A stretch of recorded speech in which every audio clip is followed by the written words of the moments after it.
Ladies and gentlemen, our position on this matter is grounded on the following facts.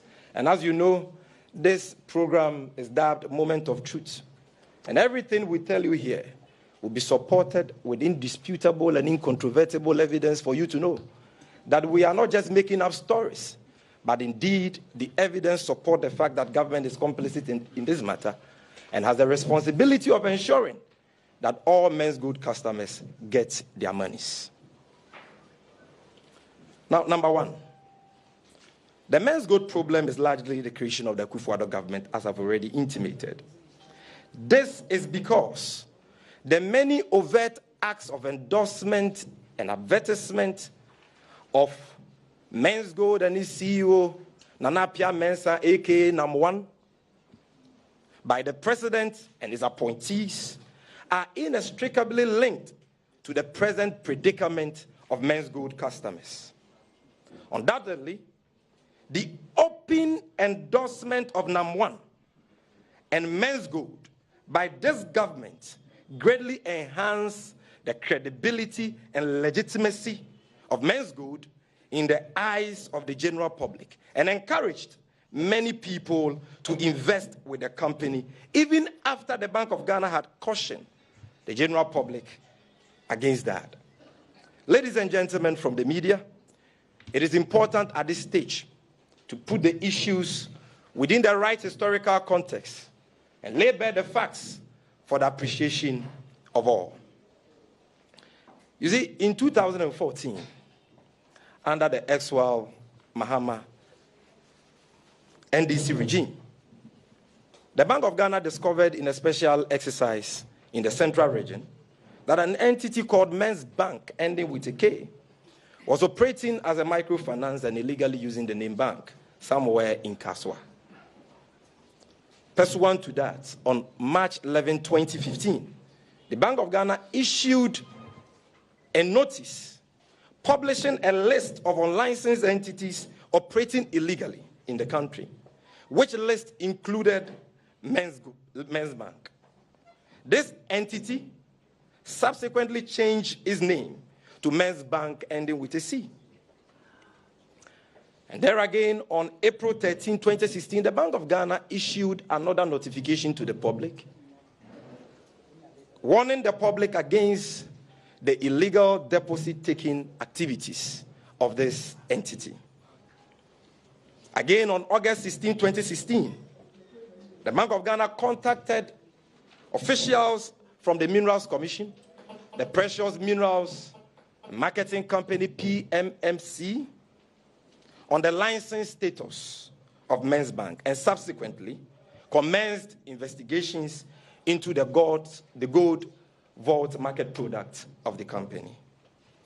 It is important to state at this stage that Men's Bank, ending with a C, could not be immediately shut down because it was registered under the laws of Ghana and duly licensed by the Minerals Commission, Precious Minerals and Marketing Company of Ghana. And so some verification needed to be done to take a decision and to come to the determination as to whether to shut them down or not. And so that was the process the Bank of Ghana, in collaboration with regulatory bodies, in the minerals and, assaying gold industry, commenced in 2016. However, unfortunately, ladies and gentlemen, as this investigative process was proceeding, the NDC lost power and the MPP took office. But you see, elections have consequences, and the consequences are dire and telling, particularly when a competent government is replaced with an incompetent, inept, insensitive, deceitful, and nepotistic government, as we have witnessed under this government. Those state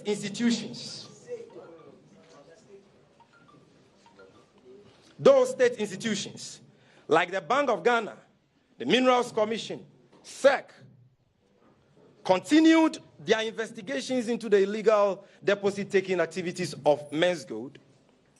The executive arm of government, led by President Akufo-Addo himself, endorsed, advertised, and promoted the activities of the now defunct Menzgold and his beleaguered CEO, #1, thereby shoring up their legitimacy. This view, like I said earlier on, is supported by indisputable and incontrovertible evidence. Now, on evidence of state-led endorsement and promotion of Menzgold and #1.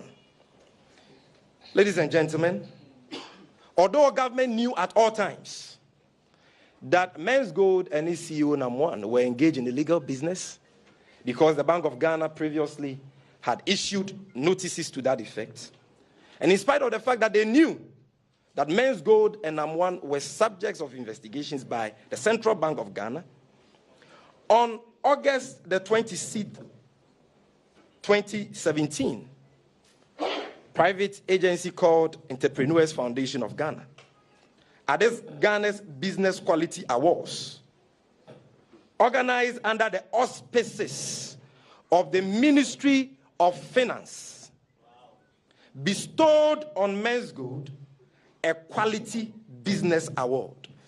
And ladies and gentlemen, you can see that award on the screen. Like I told you, this is a moment of truth.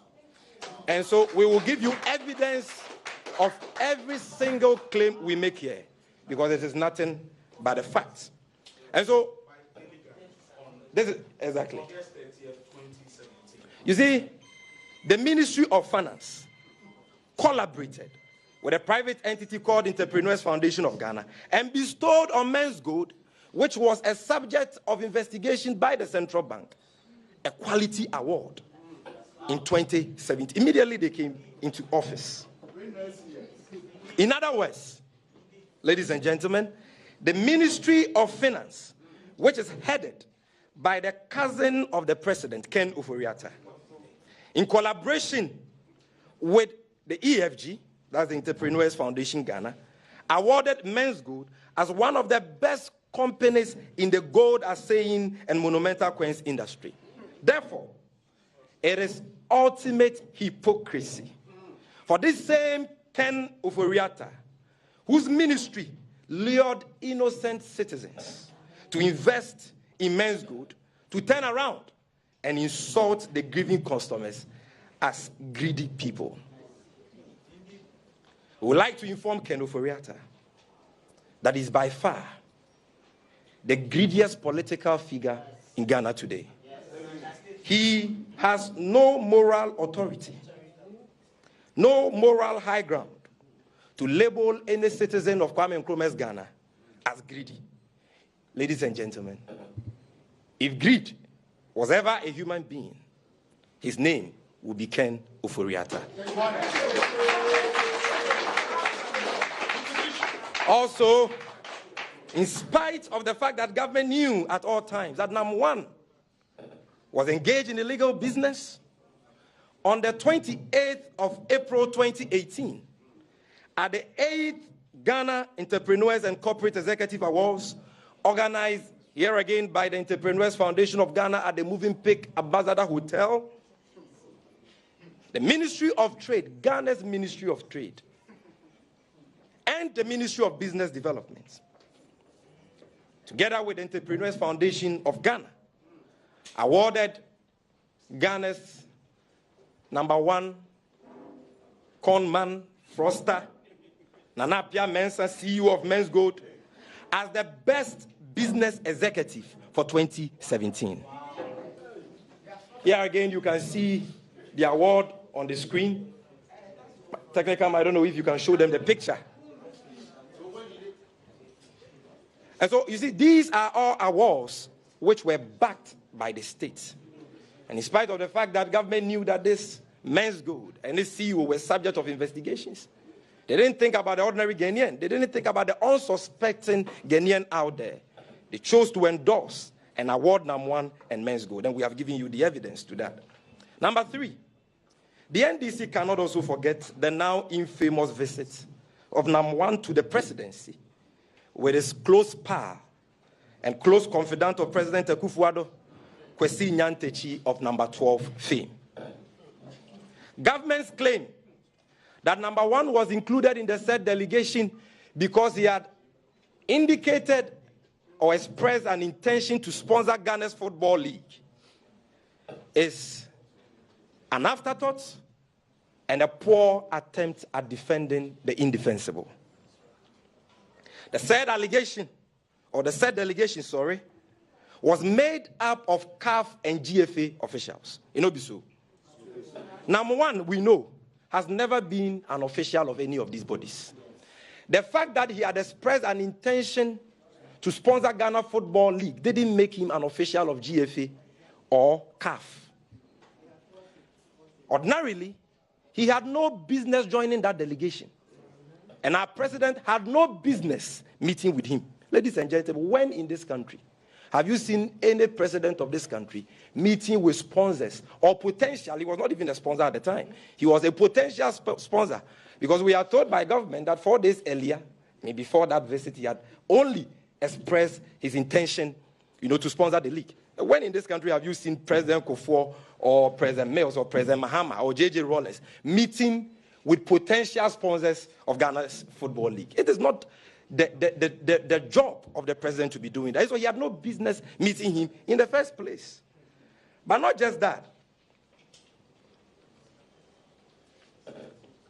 The outcome of the meeting, which was highly publicized for months, without correction from the presidency, further deepened confidence in the activities of Menzgold and wooed unsuspecting Ghanaians to invest or keep their investments with Menzgold. So, ladies and gentlemen, what we are saying is that the decision of our president to meet with number one was unjustifiable and a poor exercise of judgment. Ladies and gentlemen, to buttress this point, after the meeting with the president, number one took a picture with the president and subsequently shared it on his Facebook wall, accompanied with a caption, I quote, "Mr. President, we owe it all to you." My brother, this is not the one I'm looking for. I'm looking for his post on the Facebook wall for everyone to see. You see, the MPP over the past week has sought to create the impression that we are only taking issues with the fact that Namwan took a picture with the president. So they say, oh, Namwan also took a picture with this traditional leader. He took a picture with this religious leader. Comrades, ladies and gentlemen of the press, brothers and sisters, that argument is inconsequential. They said traditional authorities, they said religious authorities do not have the BNI, do not have the national security, they do not have, the apparatus of state to inform them or to have informed them about the illegal activities of Namwan and Menzgold. So they can be excused. But the president who has national security, who is actually the commander-in-chief of Ghana Armed Forces, cannot have any excuse when it comes to this. But our bone of contention and our beef is not about the picture per se, but like as I've demonstrated to you, about the comments which accompanied the picture and what the picture was used for by Namwan. Mr. President, we owe all to you. I repeat. What did Namwan mean by this statement, ladies and gentlemen? Obviously, he was ascribing his successes to President Akufo-Addo. So? Exactly so. All in an effort to enhance his credibility and legitimacy. Although government knew at all times that Namwan was engaged in illegal business and was a subject of investigations, government was not bothered. I repeat, government was not bothered to issue a disclaimer to distance the president, our president, from this obvious act of advertisement. Ladies and gentlemen, as a result and in effect, but unfortunately, when the regulatory institutions such as the Bank of Ghana and SEC were saying no to Namwan, our president, Nana Addo Dankwa Akufo-Addo, was saying thumbs up to him. Government simply refused to sing from the same hymn page and succeeded in confusing and encouraging unsuspecting Ghanaians to deal with Menzgold. Number 4, even though he, as in NAM1, was a subject of investigation and had been pronounced by the central bank as a person engaged in illegal business, the state looked on while NAM1 sponsored Ghana's Football League without any objections. Yes, they will say that, oh, the GFA is a private body. Ladies and gentlemen, when it comes to Ghana football, it is not a private affair. And that is why the state always has a stake in the sponsorship of Ghana's football.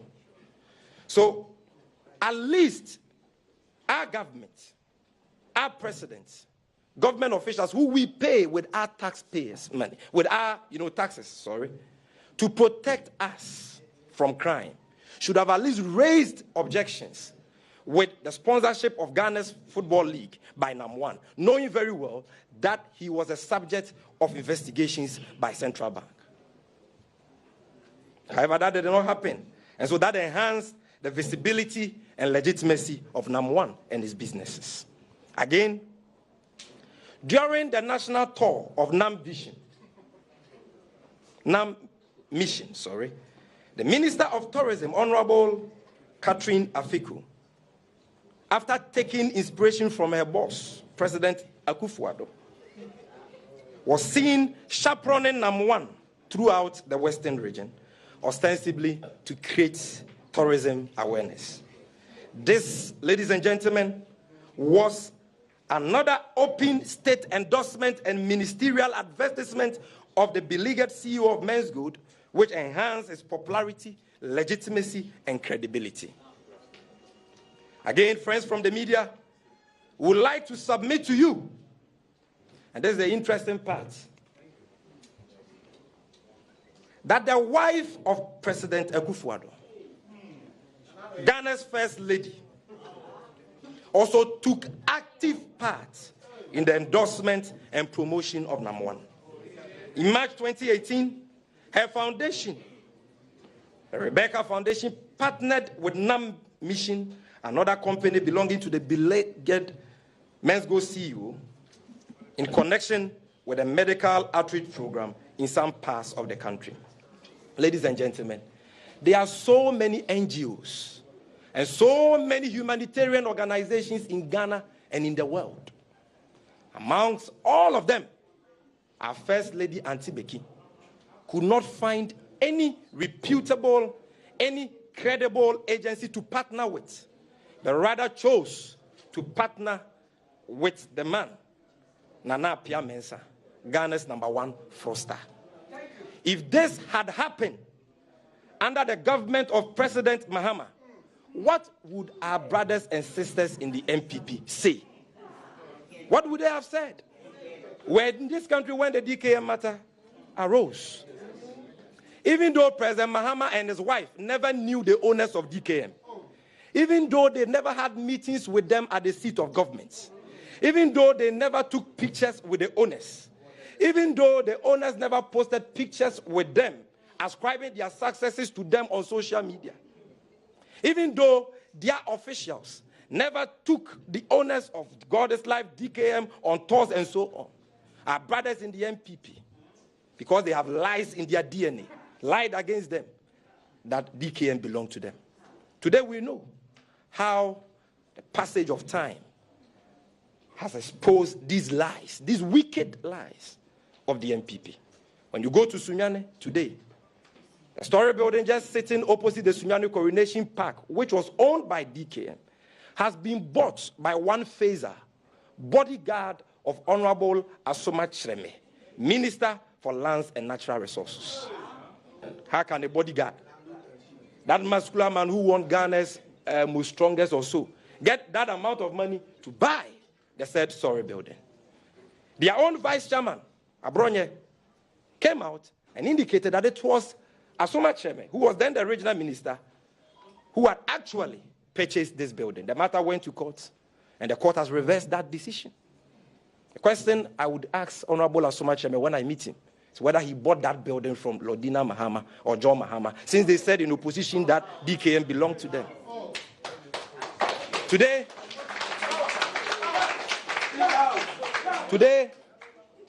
you go to Nkranza, there is another radio station there called Dero FM, which has also been bought by the Deputy Minister of Defense, Honorable Derek Odro, comes from the area. He has bought it. Today, Ghana's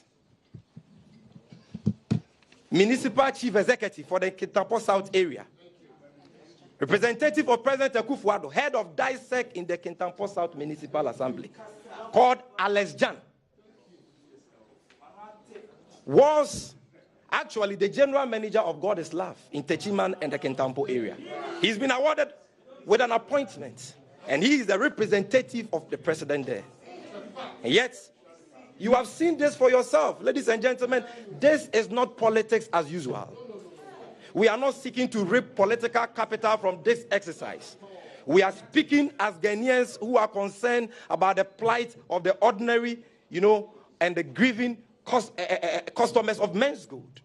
We are speaking as the only true national mass political party in Ghana who care about the plight of Menzgold customers.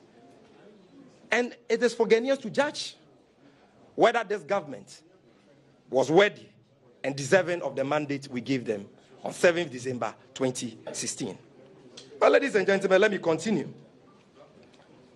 and state that it is mind-boggling that among all the humanitarian agencies in Ghana and the world, it was NAM1, a fraudster, that our First Lady chose to partner with. Again, it is worthy of note that in the last 2 years, Nana Appiah Mensah has enjoyed full state honors, as we have seen him with armed police escort at public gatherings on countless occasions. We'll show you some pictures very soon. Now, show me the pictures before the video. Show me the pictures before the video. Ladies and gentlemen, not even members of parliament and ministers of state enjoy the kind of security detail that was accorded NAM1 by this government. Just look at it. Look at their helmets. Look at their accoutrements they are wielding. Are they going to war? Do you even see such armed police escort with our vice president or president? Yet, this was a man. Ladies and gentlemen, this is a very serious matter. You see, where in the world have you seen a man who is under investigation by the central bank and who has been declared by the central bank as engaging in illegal business being given these privileges, by the state? This kind of security protocol. Where in the world? Except Akufo-Addo's Ghana. You can never see this. Not even in the banana republics of the world. You can't see this anywhere. Need we add that these overt actions of the government propped up NAM1's acceptability and encourage more citizens to invest in Menzgold? Ladies and gentlemen of the press, it was these public acts of endorsement of NAM1 and Menzgold by the president and his appointees that encouraged a lot of innocent citizens to invest with Menzgold. The fact remains, this is very important, the fact remains that before the MPP assumed office in 2017, Men's Bank ending with a K and Men's Bank ending with a C were small schemes and quite unknown. This entity later became Menzgold with several wings under this government.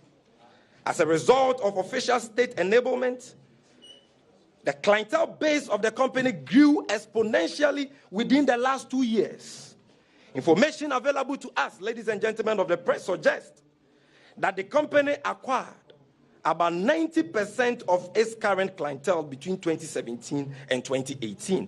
And this fact has been corroborated by the customers and staff of Menzgold. I have the press statement of the cost of the staff of Menzgold with me here. If you doubt this, after the press conference, you can see me. I will give you a free copy, where the staff of Menzgold themselves, led by their corporate affairs manager, makes the point that these acts of government, this is not something coming from the NDC, this is the corporate affairs manager of Menzgold, saying that these acts of endorsement, advertisement, and promotion by the state led to an exponential expansion in their clientele base. So when you see some of our brothers from the MPP saying that, oh, Menzgold started during the NDC, and ask them that during the NDC, did you see NAM1 driving private jets in Ghana? Did you see the states and state institutions rolling red carpets for him to walk on like they did for him when he went to Kumasi? Did you see NAM1 splashing cash all around the country like we've seen him under this government? No. You see, celebrity endorsement of a particular business or product has a positive correlation with the fortunes of that business. We all recall how in 2009, advertising experts revealed that Barack Obama's public declaration of affection for his BlackBerry phone indirectly provided BlackBerry with free publicity worth £33 million. Barack Obama never uttered a word about his phone. He only showed his phone in public, exhibited it and all that. Then advertising agents came out in the United States of America, told us that that provided BlackBerry with free publicity worth more than £33 million. So President Akufo-Addo and his government officials need not or didn't have to tell Ghanaians expressly that go and put your monies or invest with Menzgold. No. The fact is that many of the grieving customers of Menzgold invested in the company because of the open endorsement of NAM1 and Menzgold by the Akufo-Addo government. They trusted Menzgold because they trusted the president and his appointees. Therefore, government cannot absolve itself from responsibility in this matter. And that closes the first leg of our statement. Now, ladies and gentlemen, we'd like at this stage to address the closure of Menzgold and government's irresponsible conduct in the aftermath. This is what is even, sad in this whole discussion. First, from the media. How did this government close down the activities of Menzgold? And how has it managed the aftermath thereof? Did they have the investment of the customers in mind? Or their main preoccupation was to offer NAM1 safe passage to diffuse and dissipate his wealth so that customers cannot trace such wealth even when they secure court judgments to recover their losses? We have been told that the object of government's intervention was to protect the customers, Inobiso, and their investments. But before the closure of the company, we would want to ask, did the government conduct an audit of the assets and liabilities of Menzgold? Did government track the accounts and assets of the company, its directors and shareholders, both locally and internationally, to decide on how to retrieve the investments of customers? Ladies and gentlemen, this government's lack of diligence and foresight was manifestly clear in the absence of a roadmap to help customers get their monies back. The untidy approach adopted by government contradicts the purpose and essence of government's intervention and has only aggravated and worsened the plight of the many suffering clients of Menzgold. Ladies and gentlemen, government's posturing in the aftermath of the closure of Menzgold is even more bizarre and confirms its complicity in this whole scam. It reveals government's obscene determination to aid the perpetrators of this scam to get off the hook. Is it not intriguing that 4 months after the shutdown of Menzgold, no director, no shareholder, no member of management has been arrested and put under strict surveillance by the state? Until yesterday, no effort had been made by government to freeze the accounts of NAM1 and Menzgold. Till date, ladies and gentlemen, none of his assets and that of Menzgold, including that of his accomplices, have been confiscated by government. Within the last 3 months, and despite several warnings by staff of Menzgold, government has sat aloof and allowed directors, shareholders, and management members to sell assets of the company, with some absconding from the country with their loot. And that is a fact, Because on the night of 27th December 2018, the wife of Nam1 went to her shop at East Legon with a cargo.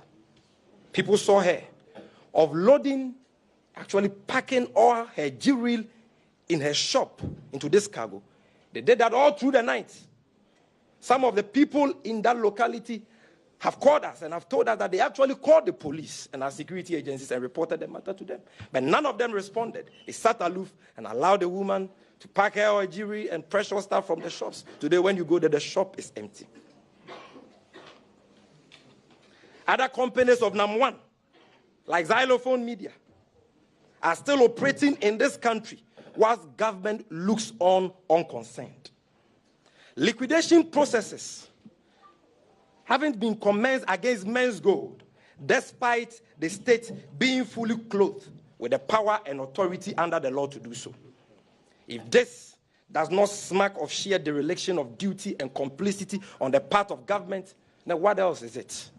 And when we talk about the fact that government has a responsibility to liquidate Menzgold, people say that, oh, that is not true. Government says that, oh, this is a civil matter. It is the responsibilities of the customers themselves to go to court and to seek justice, to retrieve the monies themselves, their monies themselves. That is very reckless and irresponsible. My brother, can you put Act 180?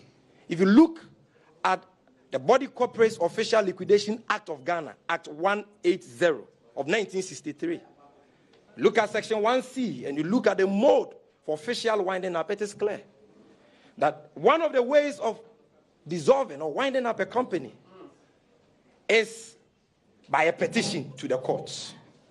Bring it to section 1C. Go up, section 1C. It is there. I want the media to see it so that they know that we are not making this up. 1C.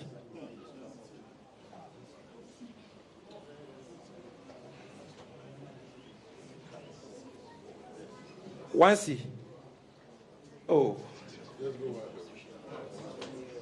It's okay.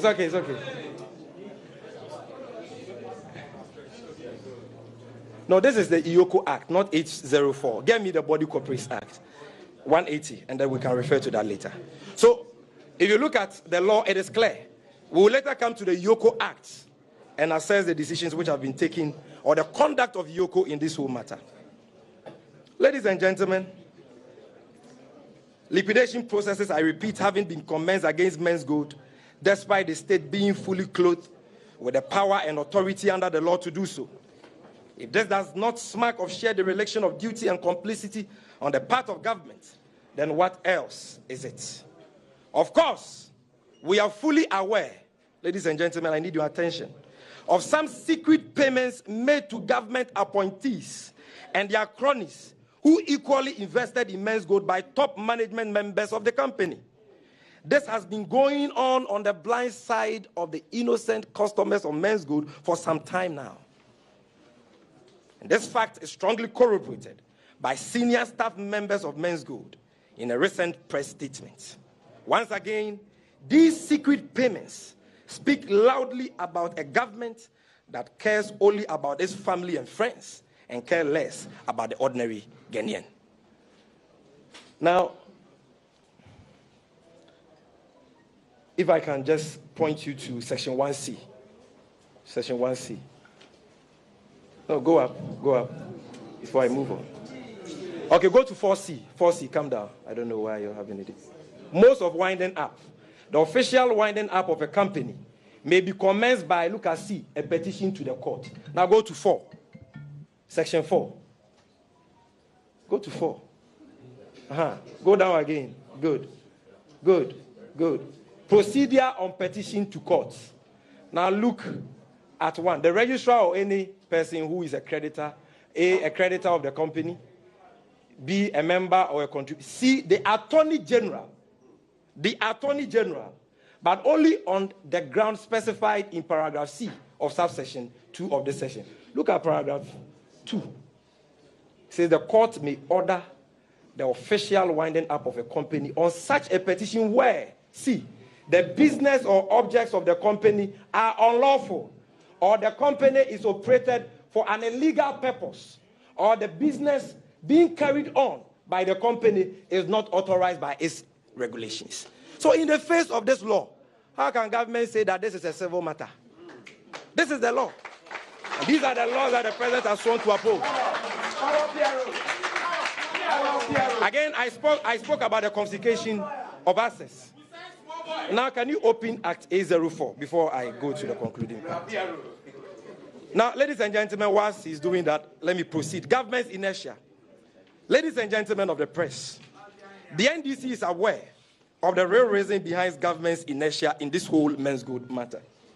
According to our impeachable sources at Menzgold, NAM1 sponsored the MPP and President Akufo-Addo's 2016 election campaign with a gargantuan sum of money, hence his strong ties with government.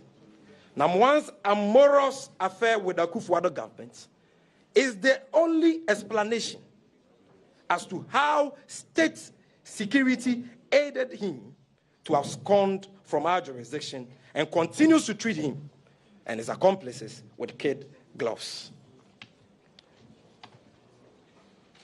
Now, the purported arrest of NAM1 and his aided escape from Ghana. Friends from the media, we are convinced beyond a shadow of doubt that NAM1 was aided by government and our security agencies to flee this country. We are convinced. We are convinced beyond a shadow of doubt. We are told by government that NAM1 was arrested by Yoko somewhere August 2018. Is that not the case? We are also told by the same government that NAM1 jumped bail in September 2018, about 3 to 4 months ago.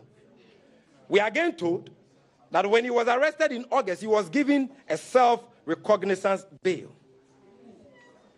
Ladies and gentlemen, certain questions beg for urgent answers, and we hope President Akufo-Addo will provide urgent answers, at least through his lying Minister of Information, Kojo Nkrumah.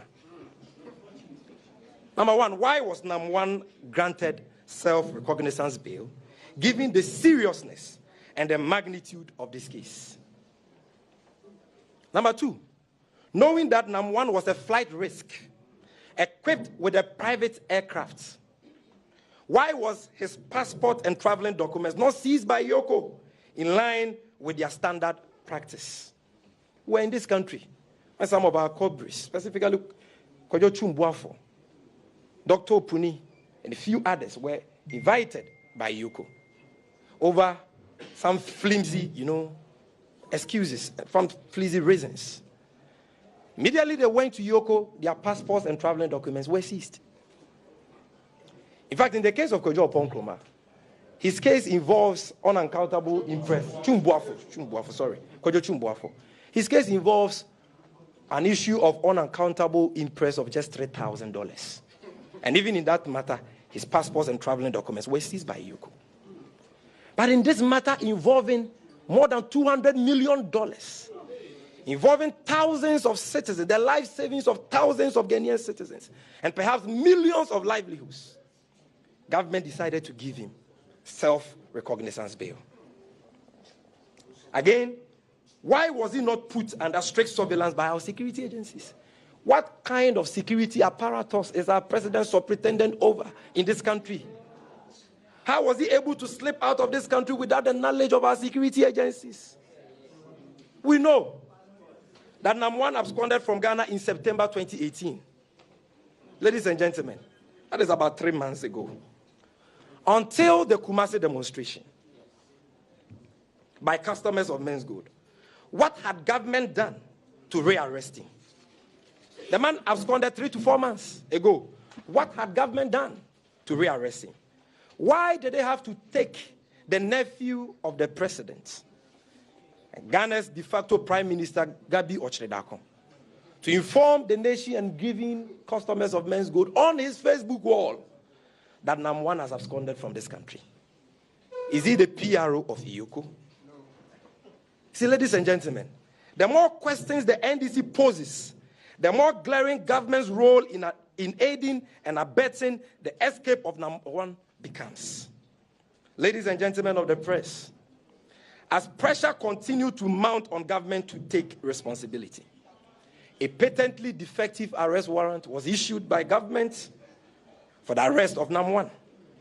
We later found out that Nam1 had been arrested in Dubai as far back as 7th December 2018 and was in police custody in Dubai.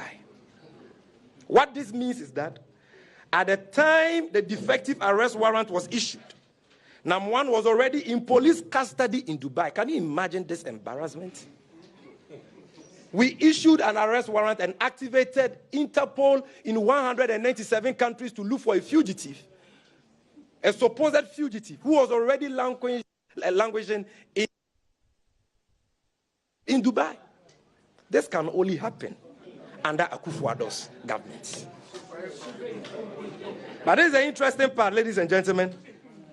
Surprisingly, it took the media to break this news, despite the existence of a Ghanaian mission in Dubai, which is supervised by none other than the father-in-law of the vice president, Dr. Mahamudu Bawumia. Samira's father is Ghana's ambassador to the UAE. How come government didn't know about this? How come Interpol was activated to look for this fugitive who has committed a crime of gargantuan proportions against suffering Ghanaians when he was already in police custody in the Emirates? This whole episode is beginning to look like a comical Hollywood movie directed by cousin of the president, nephew of the president, Gabi Oshledako. Ladies and gentlemen, Ghanaians and Menzgold customers are not interested in these conflicting accounts and theatricals. The bottom line is that government must take responsibility in this matter and ensure that Menzgold customers are paid their monies, simple and short.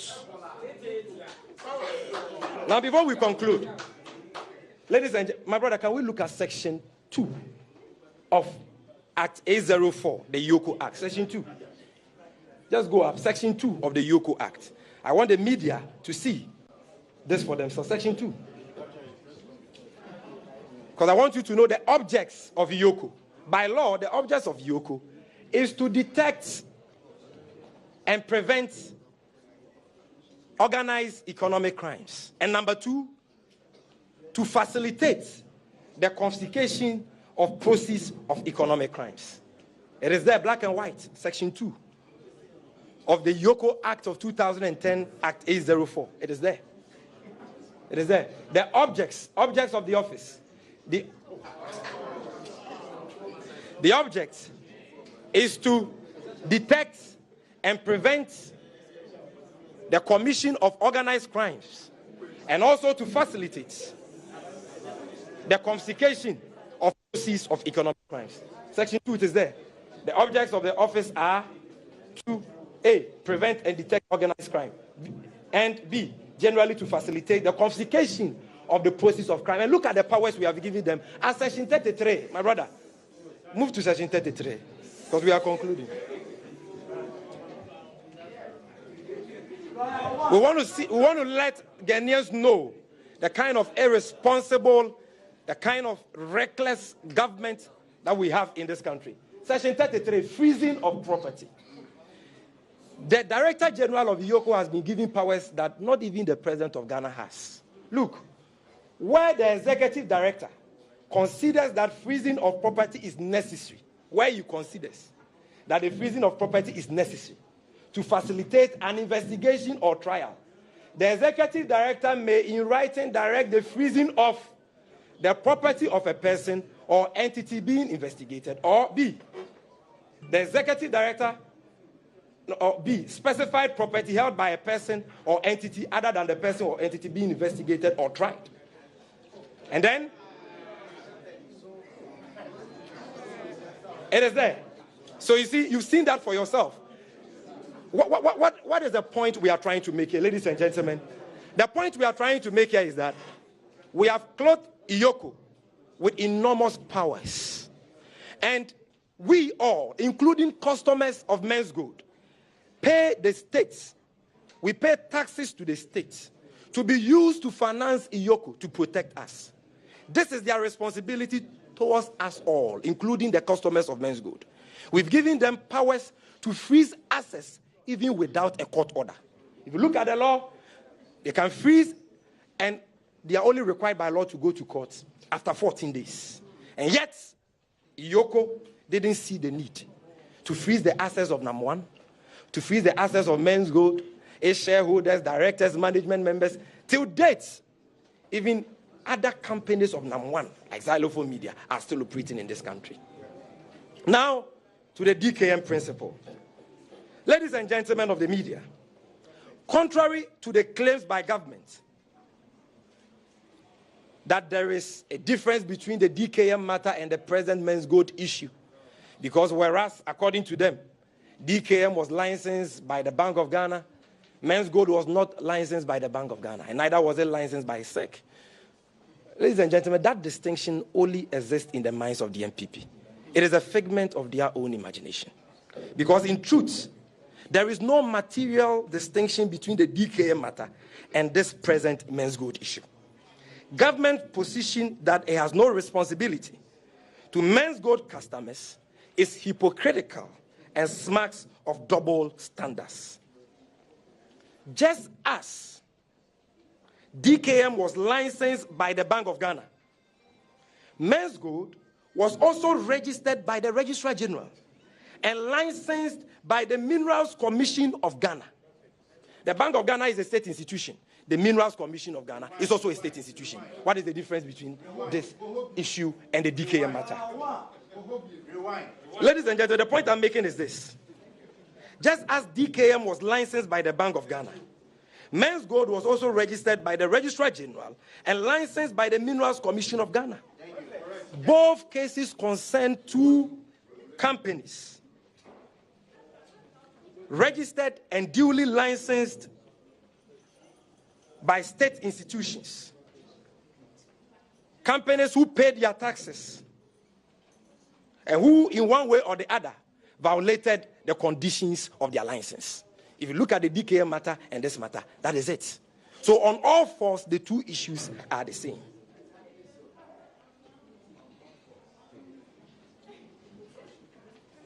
The Akufo-Addo government, ladies and gentlemen, must therefore be consistent and apply the same position they took on the DKM matter to this Menzgold issue.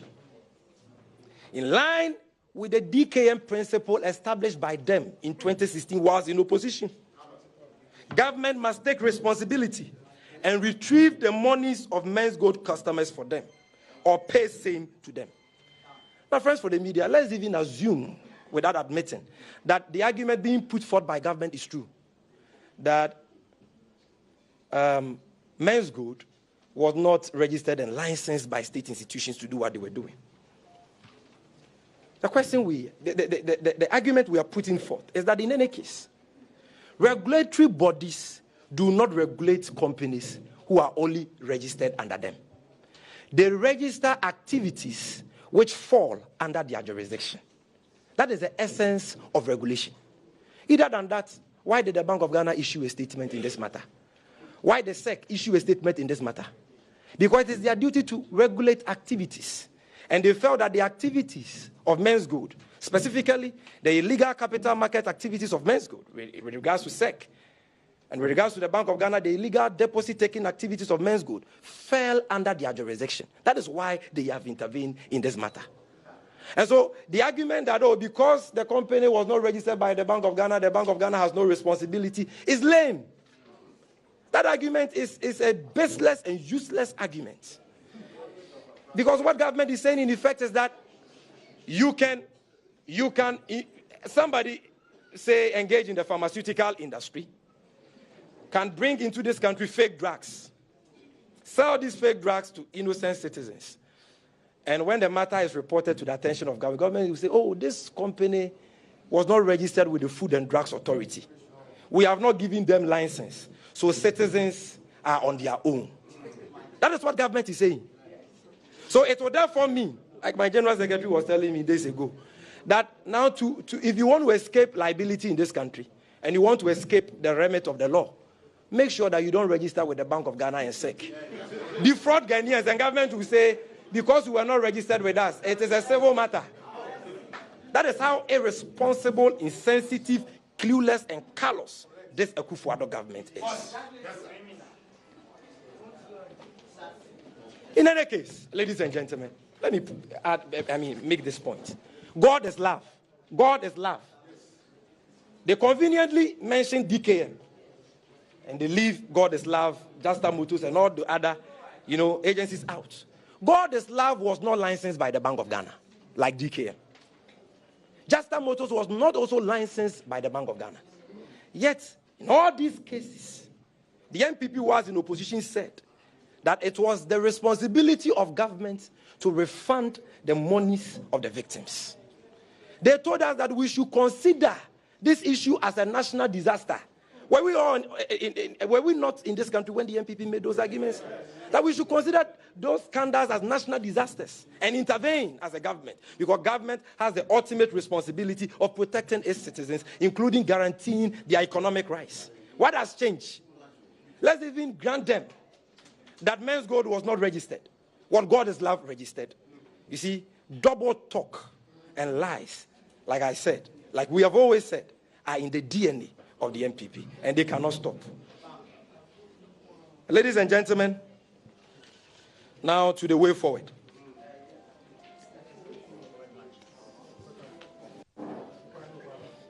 The Menzgold Saga is a more grievous and serious matter than the Akufo-Addo government has reduced it to. It is perhaps the greatest financial calamity ever befallen the Ghanaian people. It is a volatile matter which borders on the lifetime savings of thousands of Ghanaian citizens and can degenerate into something ugly if not properly handled. We insist that government has a constitutional duty to protect its citizens and safeguard their interests, including their economic rights. The state is clothed with enough power and resources to retrieve the monies of Menzgold customers and to compensate them. This responsibility must not be abdicated as if government is a mere passive observer in this whole debacle. Ladies and gentlemen, President Akufo-Addo has been part of this problem and must be part of the solution. I repeat, President Akufo-Addo has been part of this problem, hence must be part of the solution. As a matter of urgency, government must take steps and ensure that Menzgold customers are paid their monies. We learned late yesterday that Yoko had belatedly frozen the accounts of NAM1 and the assets of Nana Appiah, and we have been told that Yoko will be going after his access in the coming days. Ladies and gentlemen, these are sad times for Ghana. Because, you see, this begs the question as to why Yoko, or as to what Yoko has been doing all this while, as the matter reached on. We submit that Yoko is only acting after NAM1 horses, if not elephants, have left the stable. Because this matter clearly amounts to closing the stable after the horse has bolted. NAM1's horses, or in this case elephants, have left the stable. And suddenly, the Director General of Yoko has discovered his powers under the law. You have allowed the man to abscond for the past 3 to 4 months, giving them time, enough time for them to get away with their loot and to insult us further. President Akufo-Addo has not given this man a sack. This man is still at post and issuing statements telling Ghanaians that, oh, we are frozen assets and we'll be going after his assets. This man should have been sacked by now if government was not complicit in this matter. But he's still at post because the president himself is what? Complicit. Contrasting this willfully lazy approach of Yoko to the speed and dispatch with which they have frozen the accounts of other Ghanaians, we wish to ask why Yoko, did not take swift action to freeze the accounts and the assets of NAM1 until now. Ladies and gentlemen, it takes little effort, very little effort, to decipher that the handling of this matter has been done in a way as to allow Nana Appiah-Mensah and his accomplices to have safe passage from Ghana and have enough time to move their assets and money out of the jurisdiction beyond the reach of Ghanaian authorities and customers of Menzgold. This is a smoking gun, showing clear governmental complicity in the biggest haste to hit the country in its recent history. Ghanaians cannot be deceived anymore. Mr. President, Ghanaians cannot be deceived anymore by these gimmicks. Ghanaians are wide awake. Therefore, we demand definite action from government, not only to bring Nana Appiah-Mensah and his accomplices to book, but to restore the losses of Menzgold customers as a matter of urgency.